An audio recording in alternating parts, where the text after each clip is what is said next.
예. 오늘 이제 유전학과 세 번째 영상이죠. 이거 세 번째 영상인데, 예. 이제 이 부분이 어, 나도 자신이 없고 누구도 자신이 없어요. 사실은 자신이 없지만 이제 과학적으로도 이 네안데르탈인과 호모사피엔스 둘을 다른 종으로 볼 것이냐, 같은 종으로 볼 것이냐 꽤 오랫동안 논쟁이 있었던 것 같아요. 근데 예전에 고인류학 유전학이 나오기 전까지만 해도 대부분은 이제 네안데르탈인 호모사피엔스를 다른 종으로 보는 것을 싫어했죠. 많은 사람들이. 그래서 일단 모양이 사람이었고 사람하고 비슷했고 그리고 살아가는 행동, 이게 삶의 방식이나 이런 것들도 호모사피엔스와 큰 차이가 없어 보였기 때문에 같은 종으로 생각을 했다가 이제 유전학적으로 데이터가 달라지는 게 나오면서 같은 종으로 보기 어렵다라고 이제 생각이 됐죠. 그리고 네안데르탈인과 호모사피엔스 사이에 교배가 있었을 경우에 그 후손이 남겨지는 율이 그렇게 높지는 않았던 것 같아요. 특히 네안데르탈인 남자와 호모사피엔스 여자 사이에 그 흔적이 없어요, 별로. 흔적이 남은 게 없기 때문에 이 둘 사이에는 후손이 생기지 않았다라고 지금 생각을 하고 있거든요. 그러니까 원래 같은 종이었으면은 서로 자유롭게 섞이고 자유롭게 후손이 나와야 되고 그 후손들 사이에서도 또 후손이 나와야 되거든요, 계속. 그게 자유로워야 같은 종이자 같은 종인데 근데 이제 네안데르탈인과 호모사피엔스 사이에는 이런 유전적인 섞여지는 것이 그렇게 많지 않았었다라고 이제 보기 때문에 그 호모사피엔스 남자와 네안데르탈인 여자 사이에는 섞였지만 어, 다른 어떤 바꿔서 얘기했을 경우에는 그게 없어요, 증거가. 그러다 보니까 이 둘이 같은 종이라고 설명하기에는 좀 어려웠다고 이제 보는 거죠. 그래서, 생물학적으로 다른 종이라고 일단 결정을 내렸다고 그랬잖아요. 그래서 이제 과학적인 이런 결정이 이미 있기 때문에 우리가 이것을 계속해서, 뒤집어지는 다른 증거를 기다리는 것이, 어, 큰 의미가 없을 수 있다는 생각을 하죠. 근데 전에 이제 내가 잠깐 창조과학회의 홈페이지에서 이 네안데르탈인 호모사피엔스에 대해서 공식적인 입장이 뭔가 그것에 대해서 이제 찾아보다가 미국에서 일하고 있는 한 치과 의사 분이 이 둘 사이에는 다른 종이라고 보기 어렵다. 뭐 이렇게 이제 얘기한 적이 있었어요. 그분은. 유전학 가지고 말은 안 했어요, 그분이. 유전자의 어떤, 뭐, 미토콘드리아 DNA나 핵 DNA 속에 있는, 네안데르탈인의 유전자가 얼마 있는지, 뭐, 요거 가지고 따진 건 아니고, 그냥 그분이 했던 얘기는, 이 고인류 유전학이 나오기 전의 개념 가지고 얘기를 했어요. 그러니까 저기 네안데르탈인들이 살았던 곳을 보거나 그 모양을 봐서 사람과 크게 다르지 않았기 때문에 그들을 호모사피엔스라고 보는 게 좋겠다라는 식의 얘기를 했거든요. 그래서 이제 그동안의 성경의 신학이 어, 지금 크게 이제 이 에덴 동산 밖의 인류에 대해서 인정을 좀 안 하는 분위기였잖아요. 그리고 신학적으로는 그 에덴 동산 밖의 인류가 아니라 이제 천사와 인간 사이의 혼종이라고 말하는 그런 그룹들이 좀 있어요, 많이. 특히 이제 성서 침례교회 쪽 사람들, 우리가 이제 알고 있는 사람들 중에서는 그 한국의 정동수 목사나 이런 그룹에서는 어, 타락한 천사와 인간 사이의 혼종을 내피름으로 봤단 말이죠. 근데 그것도 이제 신학의 한 부류로 들어가 있어요. 그래서 그렇게 보는 그룹도 상당히 많기 때문에 이제 그것을 이단으로 보기는 좀 어렵고 이단으로 하기는 좀 어렵죠. 워낙 많으니까 그쪽 생각하는 사람들도. 그리고 증명할 방법이 없다 보니 이제. 근데, 근데 네안데르탈인 호모사피엔스를 두고, 네안데르탈인 호모사피엔스가 다른 종이라고 생각을 하고 성경을 이렇게 해석하는 그룹은 아직은 나는 못 봤어요. 왜냐하면 이제 이게 확정된 것이 얼마 안 됐기 때문에 그래요. 이 개념이 처음 나오기 시작한 지가 15년밖에 안 됐고, 그리고 그것에 대해서 계속 이제 논쟁을 있다가 2022년에 이제 노벨상을 받았단 말이죠. 근데 이 개념이 이미 교과서에는 올라와 있어요. 아이들 배우는 교과서에는.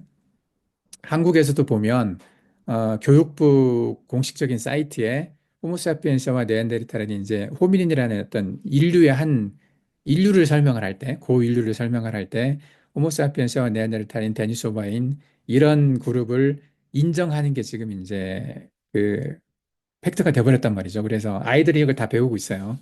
이게 당연한 것처럼 배우고 있고 그래서 이게 배우기 시작한 지가 그렇게 오래되지는 않았기 때문에 아직은 교회나 신학계에서 이게 이제 문제가 되지는 않죠. 왜냐하면 이제 아는 사람이 많지 않으니까 아직.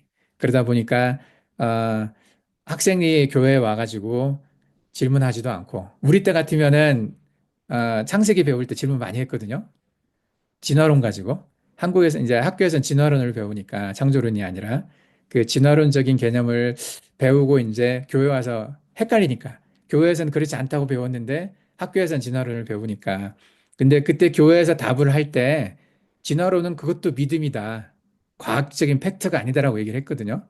거기도 론이잖아, 론. 창조론, 진화론. 그러니까 론이다 보니까 이게 시오리거든요. 가설이야. 과학적인 어떤 팩트가 아니라 가설이니까 창조론도 가설이고 진화론도 가설인데 왜 진화론만 가리키냐. 그 얘기를 이제 교계에서 많이 했어요. 그래서 미국에서는 그거 가지고 법원에 가서 이렇게 심판한 그런 어떤 법원 판결도 나온 장면들이 있었거든요. 그래서 창조론자 대표로 나가서 이야기하고 진화론자 대표들이 나와서 이야기하고 법원에서 이제 그런 기록들이 있어요. 그래서 그때만 해도 이제 똑같은 론이니까 론. 론 하면 아까 내가 COE라고 그랬잖아. 가설이에요. 컨펌된 게 아니에요. 근데 지금은 이제 그게 아니란 말이지. 네안데르탈인 호모사피엔스는 론이 아니에요. 론이 아니라 컨펌이 된 어떤 과학적인 팩트가 돼버렸단 말이죠. 그래서 그걸로 아이들이 배우고 있기 때문에 그거 가지고 아이들이 교회에 와가지고 질문을 한다. 학교에서 우리가 네안데르탈 배웠는데 성경에는 이게 어디 나와요? 이렇게 물어보면 뭐라고 대답을 할 거예요. 성경에서는 네안데르탈인을 뭐라고 소개를 했어요? 이렇게 물어봤을 때 거기에 대해서 대비가 지금 전혀 안 돼 있어요, 교회가. 왜냐하면 네안데르탈인을 배운 적이 없어. 우리 또래 목사들이. 40대, 50대, 60대 지금 담임 목사 하시는 분들이나 이게 교회에서 저기 가르치는 분들 이런 분들이 네안데르탈인을 몰라요. 대부분이. 그 머릿속에 없어. 그러니까 학교에서 이걸 배웠다고 물어올 때 이제 굉장히 괴로워질 수가 있는 거죠. 그리고 스반트 페브 박사가 발표했던 이 네안데르탈인과 호모사피엔스의 유전자의 차이를 유전자 맵을 완성을 해서 이제 다 구체적으로 데이터를 드러냈단 말이죠. 보통 사람들이 1에서 4%가 네안데르탈인의 DNA를 가지고 있다. 뭐 특정한 어떤 면역과 관련된 DNA, 특정한 어떤 프로테인 이런 것들은 호모사피엔스가 아니라 네안데르탈인에서 온 거다라고 이렇게 딱 특정을 해서 말을 하고 있단 말이지. 이제 그런 것들에 대해서 성경적으로 이렇게 반박할 만한 어떤 게 없어요. 그러니까 아예 언급을 못 하고 있는 거죠. 그게 이제 대표적인 예 중에 하나가 창조과학회에서 말을 못 하고 있는 그 이유 중에 하나예요, 그게. 나도 창조과학 쪽에 과학자들이 있다 보니 이제 누군가 와서 말하기를 기다렸는데 그 말을 못 하는 이유가 그분들도 데이터가 없어요. 반박할 만한 데이터가 없다 보니까. 그래서 지금 우리가 이야기하고 있는 그 에덴 동산 밖의 인류가 확정적으로 말하는 건 아니에요. 나도 말을 하고는 있지만 그러지 않을 수도 있어. 그러지 않을 수도 있지만 그렇게 있다고 생각을 하고 성경을 봤을 때 그것도 우리가 이제 가지고 있어야 된다는 얘기죠. 왜냐하면 이게 지금 세상 학문의 대세가 되어가고 있으니까 메인스트림이거든요. 메인스트림에서 우리가 이야기할 게 없어서 이렇게 제껴지다 보면 성경이 신화가 될 수밖에 없어요. 신화처럼 소수의 믿음이 되는 거지. 그리고 메인스트림에 대해서 하는 이야기를 부정을 하고 이게 과학에 틀렸습니다. 당신들이 틀렸습니다. 성경이 맞습니다. 이렇게 말하고 이렇게 대립하기 시작하면 성경 굉장히 힘들어질 수 있어요. 이게 이야기할 만한 어떤 논리가 있어야 돼. 내가 이제 여러분들한테 이번에 오늘 다시 챕터 하나 추가해서 보냈잖아. 성경의 시공간에 대해서. 예전에 내가 이걸 얘기한 적이 있었어요, 여러분들한테. 그 지옥이라고 하는 드라마에서 그 신생아가 아, 5일 만에 이제 이렇게 너 지옥에 간다라는 그 고지를 받는 장면이 나오잖아요. 그게 그냥 드라마에 불과하고 그 사실이 아니잖아. 그렇지만 그 장면과 기독교에서 이야기하는 그 예수 그리스도의 복음을 듣고 거기에 대해서 고백하지 않은 사람들, 예수 그리스도를 믿는 믿음이 없이는 어느 누구도 천국에 갈 수 없다. 이 성경에 우리가 믿고 있는 진리잖아요. 그렇죠? 예수 그리스도로 말미암지 않고는 예수 그리스도를 통하지 않고는 누구도 하나님께로 갈 수 없다고 성경에 나와 있기 때문에 우리는 이제 그것만 가지고 그 시간, 크로노스의 시간이라 하죠. 인간의 시간을 가지고 판단을 하다 보니 하나님이 하셨던 그 카이로스의 시간이 있거든요. 하나님의 시간과 인간의 시간이 다름에도 불구하고 인간의 시간으로만 그걸 계산을 해서 그게 잘못됐다라고, 그게 아니다라고 이제 사람을 얘기를 해서 구원의 방법이 십자가의 복음이 아니어도 된다라는 다른 종교 이야기들이 이제 사람들은 더 많이 따라가게 돼 있었잖아요. 근데 그 부분도 시간과 공간에 대한 과학적인 어떤 개념들이 있어요. 양자물리학적인 개념들이나 이런 것들을 배워서 그거 가지고 하나님의 시간, 카이로스의 시간을 설명할 수 있으면 되거든요. 그러니까 세상의 과학이나 세상에서 밝혀지는 어떤 그런 사실들을 성경과 다르다고 해서요. 내가 이해하는 성경의 방식과 그게 다르다고 해서 그것을 무시하고 갈 수는 없다는 얘기죠. 세계관이 그렇죠. 그래서 일단 우리가 지금 정리하고 있는 것은 유전학적인 발견들을 팩트라고 생각을 하고 거기에 맞게 한번 성경을 해석해 보자는 거죠. 예, 성경이 그렇게 해석이 된다면 성경하고 과학하고 우리가 부딪힐 필요가 없잖아요. 그렇죠? 싸울 필요가 없다는 얘기예요. 싸우기 너무 힘들어 지금. 그러니까 적어도 이 부분은 성경에 언급되어 있는 부분들이 있으니까 한번 그 방법으로 해석을 해보자는 거죠. 이렇게. 그래서 에덴 동산 밖에 인류가 있었다. 창세기 1장 여섯째 날, 27절, 28절에 나오는 그 여섯째 날 인류가 우리가 알고 있는 아담과 하와가 아닐 수 있다라는 그걸 생각을 하고 해석을 하면 해석이 많이 되기 때문에 이게 이제 상당히 지금 우리가 이제 뭐 공격받은 이유이기도 하고, 왜냐하면 다른 사람들이 이렇게 본 사람이 많지가 않으니까, 지금까지는. 예, 그럴 수밖에 없었던 게 이게 얼마 나온 지가 얼마 안 됐다는 얘기죠, 이 개념이. 그 10년이라면 상당히 긴 시간이기도 한데, 10년이 짧은 시간이기도 해요. 어떻게 보면. 그쵸? 길 수도 있고 짧을 수도 있어. 근데 이 개념이 나온 지가 10년이 좀 넘었는데, 10년밖에 안 됐다라고 볼 수도 있고, 10년 이나 될 수도 있다고 볼 수도 있는 거지. 보기에 따라서는. 근데 이 현재의 이 과학계 발전하는 속도를 보면 또 세상이 흘러가는 속도를 보면 10년이면 굉장히 긴 시간이야. 근데 신학 전체로 보면 신학은 이미 벌써 시작된 지가 2000년이 넘었잖아. 2000년 예수님 오실 때부터 이제 있었으니까 그 신약에 대해서. 근데 이 개념이 2000년의 긴 시간에 비교해서 10년이면 되게 짧은 시간이잖아요. 그러니까 얼마 안 된 시간이니까 지금에도 늦지 않다고 볼 수도 있지만 근데 신학이 지금 이렇게 변해가는 세상의 과학과 연관돼서 이렇게 좀 이렇게 바라보는 시각이 바뀌어가야 되는 부분들이 있는데 어, 기존에 있던 진리를 버리라는 건 아니고 보는 시각을 좀 이렇게 바꿀 수 필요가 있는데 그러기에 10년 동안 지금 한 게 없어요. 신학계에서는. 그러다 보니까 내가 다른 사람들이 이 말을 가지고 했던 이야기들을 듣고 누군가가 이걸 정리를 해서 책을 썼다든지 논문을 발표했다든지 그걸 보고 나서 내가 정리하기에는 지금 나와 있는 게 너무 없어요. 그러다 보니까 우리가 지금 정리하는 이 방식이 한국에서도 별로 없고 몽골에서는 최초일 거야. 몽골에서 어느 누구도 이 에덴 동산 밖의 인류와 네안데르탈인을 연결해서 말한 사람이 없었을 거예요. 단 한 명도. 혹시 있다고 하면 그 사람은 굉장히 빠른 사람이죠. 어. 근데 그러다 보니까 이제 우리가 이렇게 컨텐츠 만들어서 하는 얘기가 사람들한테는 이렇게 처음이다 보니까 저항이 있을 수밖에 없어요. 이단 아니냐 이런 말들 나오죠. 근데 이제 내가 여러분들한테 계속 하는 얘기가 이게 이단이 아니다. 우리는 성경이 기본 전제가 그래. 성경은 틀리지 않다. 그죠? 나는 성경이 틀리지 않은 걸 증명하고 싶은 거예요. 단 한 자라도. 성경은 틀린 게 없어요. 틀린 게 있으면 안 돼. 단 한 자라도. 근데 성경에 전에 이제 해석하는 방식에 있어서 해석은 틀릴 수가 있어요. 성경은 틀리지 않지만 성경의 해석은 다양하기 때문에 해석은 틀릴 수가 있어요. 그래서 어, 해석을 잘못해가지고 성경이 틀리다라는 결론이 나오면 안 되잖아. 우리는 성경이 틀리다라는 결론이 안 나오게 하기 위해서 해석의 방법을 달리하고 있는 거예요. 예. 그쵸. 지금 내가 좀 길게 얘기했는데, 어쨌든 이게 중요하니까. 그리고 우리가 이 방식대로 해석을 해서 뒤가 다 바뀐 거잖아. 이게. 왜냐하면 첫 단추니까 이게. 인류가 누구냐, 인류가 무엇이냐, 아담과 하와가 누구였느냐. 이것이 첫 단추거든요. 이것을 잘못 끼우면 뒤에도 다 바뀔 수밖에 없는 것처럼.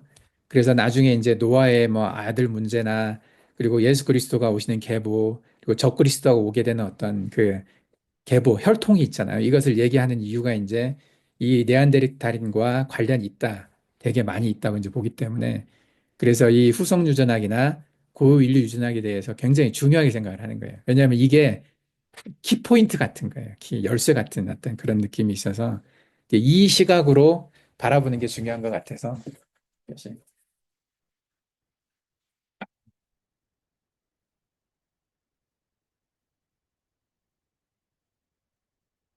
햇빛이 나를 공격하고 있어서 그래서 뜨겁네. 그래서 여러분들도 이 부분에 대해서는 좀 생각을 정리를 잘 했으면 좋겠어요. 그래서 아, 뭐 계속 고민이죠. 고민인데 자, 에덴 동산의 사건을 우리가 어떻게 보느냐. 요 책이 하나 나와 있어요. 보면 유전자는 네가 한 일을 알고 있다. 이게 되게 보면은 현대 생물학을 뒤흔든 후성 유전학 혁명이라고 표현돼 있어요. 혁명. 리볼루션이죠, 이게. 혁명이라는 단어는 쉽게 쓰는 게 아닌데 요즘은 혁명이 너무 많이 나와. 그래서 이것은 어떤 세계관이 바뀔 수도 있을 만큼의 큰 변화를 줄 만한 어떤 개념이거든요. 우리가 이제 그 인터넷이 나와서 혁명이 됐잖아, 인터넷. 인터넷 혁명이 한 번 있었어요. 내가 저번에도 얘기했지만 나는 대학 다닐 때까지 컴퓨터를 쓴 적이 없어. 다 손으로 기록하고. 뭐, 그리고 컴퓨터가 이제 나왔다고 해도 내가 처음 컴퓨터 산 게 우리 아버지가 나 대학 졸업할 때 선물로 사주셨거든요. 엄청 비쌌어요. 삼성 컴퓨터, 뭐, 데스크탑 큰 거 있잖아. 예. 그 486이었었어요. 486. 486인데 사운드 카드가 없어가지고 음악도 못 듣고 소리는 못 들어요. 그 모뎀도 없었어. 인터넷 연결도 안 돼. 그냥 뭐 이렇게 프로그램 집어넣어서 게임 조금 하고 뭐 이렇게 워드 프로세서 쓰는 거죠, 이게. 그 정도 개념의 컴퓨터였는데도 그게 그 당시 350만 원 주고 샀어요. 30년 전에. 30년 전에 350만 원이면 몽골에서 집 몇 채 샀을 것 같다. 그지? 그쵸? 그때 내가 처음 몽골 와서 몽골이 선생님 한 달 월급이 6만 원이었거든요. 6만 원. 보통 선생님이 350만 원을 벌면 몇 년 벌어야 되냐? 10달 60만 원. 그러니까 몇 년을 월급을 모아놔야 되는 만큼의 그 돈이 컴퓨터 한 대 값이었어요. 근데 그 돈을 가지고 컴퓨터를 샀는데 인터넷도 안 되는 컴퓨터, 소리도 안 나는 깡통 컴퓨터였었지. 어. 어쨌든 이제 그때 그 혁명이라는 어쨌든 간에 컴퓨터 있다는 자체가 혁명이었지 나한테는. 근데 그대로 이렇게 발전하는 속도가 굉장히 빨랐었잖아요. 그리고 유튜브 처음 나올 때만 해도 이게 뭐야 이러면서 그 뭐 페이스북 처음 나왔을 때도 나는 싫었거든 되게 내 정보 노출하는 게 싫어가지고 가입하라고 막 연락이 와도 메시지가 와도 나는 오랫동안 가입을 안 했어요. 예전에 있는 게 그대로 좋았기 때문에 불편하지 않았는데 근데 어느 순간에 보니까 이제 이게 확확 바뀌잖아요. SNS도 없었다가 생겼고 지금 몽골도 여러분들 핸드폰 쓰기 시작한 지 얼마 안 됐잖아. 근데 지금 너무 지금 익숙해져 있지 이게. 근데 이 후성유지라는 개념이 혁명 같은 거예요, 그렇게. 전에 이 개념을 모르는 사람들은, 뭐 이게 뭐야, 뭐 전혀 몰라도 상관없을 것 같은 그런 거였는데, 근데 이 개념이 나오고 나서 생물학을 다 바꿔버렸거든요. 그리고 고인류학도 마찬가지지. 고인류학은 있었지만 고인류 유전학이 나왔잖아. 그 고인류 유전학도 지금 시작된 지 15년밖에 안 됐거든요. 근데 그것이 나오면서 그 세상을 이해하는 방식이 막 바뀌어버린 거예요, 굉장히. 그게 혁명이거든요. 되게 그 전과 그 후가 확 달라지는 느낌에. 근데 지금 고인류 유전학이나 후성 유전학이 신학에는 안 들어와 있어요. 이 시각이. 생물학이나 다른 데는 지금 많이 들어와 있거든. 양자물리학도 마찬가지야. 양자물리학도 그 물리학의 개념을 이제 확 바꿔버린 거잖아요, 이게. 그게 여러 학문 분야에 지금 들어와서 양자물리학적인 시각을 가지고 그걸 가지고 지금 많은 걸 바라보고 있는데 신학에는 이게 안 들어와 있어요. 그래서 신학은 굉장히 느려요. 굉장히 느리고 왜냐하면 2000년 동안 왔던 학문이기 때문에 그래요. 예. 그러다 보니까 이게 지금 들어와서 개념이 바뀌는 것에 대한 저항이 심할 수밖에 없는 거죠. 예. 근데 우리는 알고 있어야 되는 거예요. 왜냐하면 이게 그 세상을 이해하는 상당히 많은 어떤 방향을 바꿔버린 거기 때문에 후속유전학. 그 대표적인 이게 이제 카피라이트라고 하죠. 이게 유전자는 네가 한 일을 알고 있다는 거죠. 이게 되게 무서운 거잖아. 이게 이런 개념이 전에는 전혀 없었어요. 나는 생각조차 해본 적이 없어요, 이 개념을. 유전자가 내가 한 일을 어떻게 알아? 예. 내 행동 패턴과 나의 어떤 좋아하는 거, 내가 어떤 뭐 스트레스 받는 거, 어떤 환경적인 요인들 이런 것들이 내 유전자에 리코딩 되고 있다는 거예요. 리코딩이. 이건 저는 생각하지 못했던 개념인데 이게 이제 그 후성주전학적 개념이 이거거든요. 리코딩 돼 있다는 거죠. 그래서 내 리코딩 안에 내 유전자 안에 내 조상의 스트레스가 들어 있는 거예요. 내 조상이 했던 어떤 환경에서 이제 물론 기억까지 들어 있는지는 몰라요. 그것은 아직 밝혀진 건 없어. 그 기억은 어떤 식으로든 근데 그것도 관련이 있을 수가 있죠. 그런 것들이 유전자를 통해서 후대에 전달된다는 거죠. 이 개념을 가지고 성경을 보다 보니까 성경이 유전 얘기를 많이 한 거야. 그죠? 죄의 유전에 대한 문제나. 근데 이런 것들이, 너무 이제 인간은 독립적인 존재인데, 내 조상과 나는 전혀 상관이 없는 조상은 조상이고 나는 난데, 나는 우리 할아버지 본 적이 없거든요. 우리 아버지는 봤지만, 어, 우리 할아버지한테 나는 전혀 영향받은 게 없다고 생각을 했어요.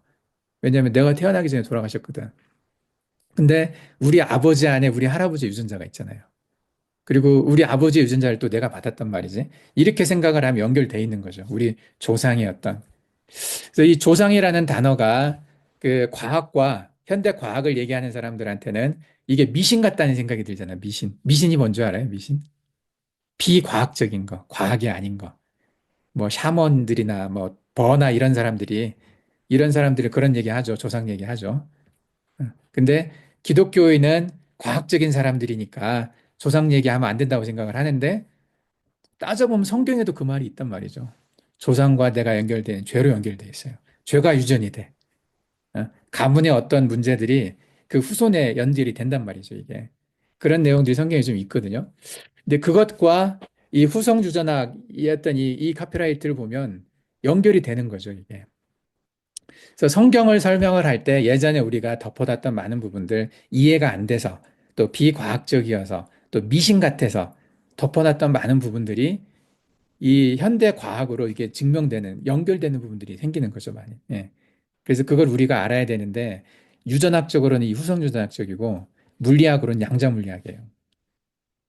이걸 모르고 성경을 설명하면 성경이 많이 이렇게 한계가 많아져요, 되게. 그래서 이제 세계관 얘기하면서 내가 이제 가장 그 키포인트로 줬던 것이 유전학과 이제 물리학인데, 그 중에서 이 개념을 여러분들이 기억하고 있었으면 좋겠어요. 유전자는 네가 한 일을 알고 있다. 이게 책으로 나왔어요. 누군지 내가 책 읽어보지는 않았어. 근데 이 책이 무슨 말을 하려고 했는지는 알겠어요. 이 제목 하나로. 이 제목만 봐도 이 책의 내용을 알 수 있는데, 이게 전에는 전혀 쓸 수 없었던 말이거든요. 후성유전약이란 이게 생기기 전에는 이 말을 쓰면 뭐 말도 안 된다고 다 생각했었을 거예요. 이게 누구야, 이게? 외국 사람인 것 같아. 예, 내사 캐리 짓고 이중 옮겼다고 돼 있는데, 이 책 나 한번 봐봤으면 좋겠어요, 나중에. 근데 나는 이제 인터넷에서 어떤 사진을 찾다가 요 글자가 되게 마음에 들어가지고 이제 내 생각과 비슷해가지고 이걸 이제 딱 가져왔는데 요거 하나로 많이 설명이 되는 거죠. 그죠? 예. 유전자는 네가 한 일을 알고 있다. 그러면서 이게 이 유전자는 내 유전자는 아담이 한 일을 알고 있는 거죠. 내 안에 아담 유전자가 있고 내 안에 하와 유전자가 있거든요. 여러분들 안에도 마찬가지야. 그죠? 이게 거슬러 올라가면 유전자는 바뀌지 않았거든. 중간에 뭐 오랫동안 진행되어 오면서 아담과 하와의 유전자가 내 안에서 사라졌을까? 그러지 않거든요. 사라질 수가 없는 거지. 앙크니 유전자가. 예. 그래서 그 유전자가 갖고 있는 어떤 의미가 우리가 생각하는 것보다 엄청나다는 거죠, 이게. 예. 그래서 이것을 빼고 성경을 해석한다는 건 나는 굉장히 위험하다고 생각해요. 앞으로는. 그동안은 어차피 서로가 몰랐기 때문에 상관이 없었는데, 그래서 이것을 생각을 하고, 뒤에 성경들을 계속 해석을 해야 한다고 생각을 해요. 그래서 이 시각으로 성경을 바라보다 보면, 굉장히 옛날 이걸 몰랐을 때와 알고 나서 봤을 때는 굉장히 달라질 수밖에 없는 거예요, 시각이. 예. 그래서 이제 이것들을 설득하는데 아마 쉽지가 않을 거라는 생각이 들어요. 우리 전에 이제 컨텐츠 만들었을 때 후성주전학이나 유전학에 대한 얘기를 많이 썼잖아요. 썼는데 근데 그거에 대해서 사람들이 이제 이해가 안 되니까 기분 나쁘지. 그래서 아마 그걸 봤던 사람들은 대부분 다 아마 그거에 대해서 이해를 했을까? 후성주전학에 대해서. 그러다 보니까 이제 우리가 하는 노력들에 대해서 우리가 하려고 하는 그 일들에 대해서 잘 이해를 못 하니까 이제 그 뭐 안 좋은 얘기들이 나왔었던 것 같아요. 어쨌든 이게 이제 후성유전학에 대해서 뭐 아직도 정확하게 다는 몰라요. 다 몰라서 어떤 부분들이 후대로 전달이 되는지에 대해서는 잘 모르겠어요. 아직도 연구 중이라고 하고. 근데 조상의 유전자가 그 어떤 내 몸에 그뭐 장기를 형성하는 거, 내 피부색이나 뭐 내 얼굴의 모양이나 코의 모양이나 귀의 모양이나 이런 것을 전하는 것뿐만 아니라 그 사람이 가지고 있던 생활 패턴들, 뭐, 삶 속에서 경험했던 어떤 스트레스 이런 것들까지도 전달한다는 거죠. 이제 그게 이제 좀 획기적인 거죠. 네, 후성유전학이 이제 그런 의미이기 때문에. 그래서, 에덴 동산에서에 있었던 그 일들이, 왜 내가 그 죄를 가지고 있는지에 대해서 인정할 수 없었잖아요. 기독교의 가장 시작은 내 죄를 인정하는 거거든요. 내가 죄인이라는 거. 근데 많은 사람들이 그거 인정을 못 해요. 나는 죄진 거 없는데, 나는 감옥 간 적도 없고, 다른 사람 해 끼친 적도 없고, 내 기억으로는 내가 거짓말한 적도 없고, 오히려 나는 다른 사람들 위해서 뭔가 베풀면 이런 삶을 살아왔던 사람들일수록, 너가 죄인이라고 말하면 기분 나빠하지. 그죠? 어, 내가 죄인이라는 진단이 있어야, 그래야 예수 그리스도의 구원이 필요한 거잖아. 내가 죄인이 아닌데, 예수님이 십자가에 죽은 게 나랑 무슨 상관이야? 이런 생각을 하거든요. 그 죄에 대한 인식이 없으면, 그거에 대한 인정이 없으면 예수 그리스도를 받아들이기 힘든 거죠, 십자가가. 나와 상관없다고 생각을 하니까. 그래서 이 원죄를 설명하는 게 제일 힘들었거든요. 원죄. 아담과 하와가 지은 죄가 나랑 무슨 상관인가에 대해서 이게 제일 힘들었던 부분 중에 하나예요, 신학적으로. 그래서 이런 부분들은 예전에 물어보면, 목사님들한테 물어보면 그래서 무조건 믿어라. 의심하지 말아라. 그냥 성경에 그렇다고 하니까 그냥 믿어라. 이런 식으로 답을 나는 많이 들었었거든요. 근데 그렇게 덮어놓고 갔었다 하더라도 나중에 계속해서 그게 남아있는 거예요, 마음 안에. 해결이 안 돼요, 잘. 내가 왜 죄인인가에 대해서. 그래서 삶의 어느 순간에 내가 죄인이라는 걸 느낄 때가 있죠. 그러면 이제 예수 그리스도가 나를 위해서 하신 그 일들이 되게 고맙고 예수 그리스도가 그렇게 하실 수밖에 없었던 건 마음이 이해가 되고 그러는데 이 죄에 대한 이해가 안 되기 때문에 이제 상당히 그 믿음을 받아들이는 게 상당히 어렵죠. 그 죄의 시작이 아담과 하와였기 때문에 에덴 동산에서의 그 일, 선악과가 가지고 있는 그 의미가 굉장히 중요한데 그게 시작이니까 이제 그것에 대해서 좀 이렇게 얼버무리고 넘어간 제대로 설명 못하고 넘어간 부분들이 많이 있었어요. 근데 후성 유전학을 받아들이면 좀 이해가 되면 어느 정도는 퍼펙트하게는 못하더라도 어느 정도는 설명이 되지 않을까 생각이 들어요. 그래서 아담과 하와의 불순종의 기억, 불순종의 선택, 불순종의 그 의지가 DNA 안에 각인이 돼서 우리한테 왔다는 거죠. 우리가 인간으로서의 생명을 갖고 있다는 자체가 죄인 거지, 그래서. 그죠? 태어난 자체가. 그것에 대해서 인정을 하느냐 못하느냐가 이제 큰 건데, 그것을 설명하는데 한 방법으로, 물론 이 후성주전학으로 모든 걸 다 설명할 수는 없지만, 하나의 어떤 도구가 되지 않을 거라는 생각을 하죠. 조금 더 어떤 합리적인 어떤 그런. 여기까지 하고, 예, 리코딩을 중단하겠습니다. 1분밖에 안 남아서.